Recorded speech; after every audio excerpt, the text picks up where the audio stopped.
Don't you just love it when our legislators tout their bills, basically enforcing nothing? Michigan Senator Gary Peters is touting that his bipartisan bill that encourages the federal government to use remanufactured parts when repairing their vast civilian federal fleet has been signed into law by the president. That is the greatest anti-capitalist president in the history of America, Barack Hussein Obama. My description. Now, let's examine this legislation. Section 2 states that the civilian federal fleet includes 588,000 vehicles. That's a lot of federal vehicles.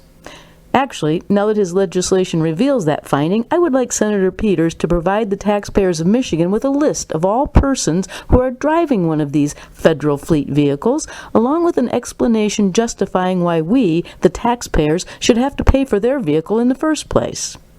Then, Section 3 defines the term federal agency as it relates to who will be encouraged to use remanufactured parts by referencing the definition as stated in Section 102 of Title 40 United States Code, which defines a federal agency as, quote, an executive agency or an establishment in the legislative or judicial branch of the government, parentheses, except the Senate, the House of Representatives, and the architect of the Capitol, and any activities under the direction of the architect of the Capitol, end parentheses, end quote.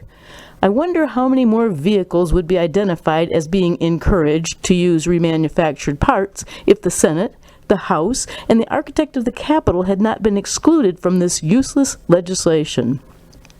Why do I call this legislation useless? Because of the word encourage. I personally would encourage Senator Peters to try to focus on something with teeth, like, say, the impeachment of this lawless anti-American president, but my encouragement doesn't mean anything will ever happen, and neither does his. I'm Janice Daniels, and this is my October 9, 2015 2-minute warning brought to you by the Non-Neutral Zone, found only at janicedaniels.com.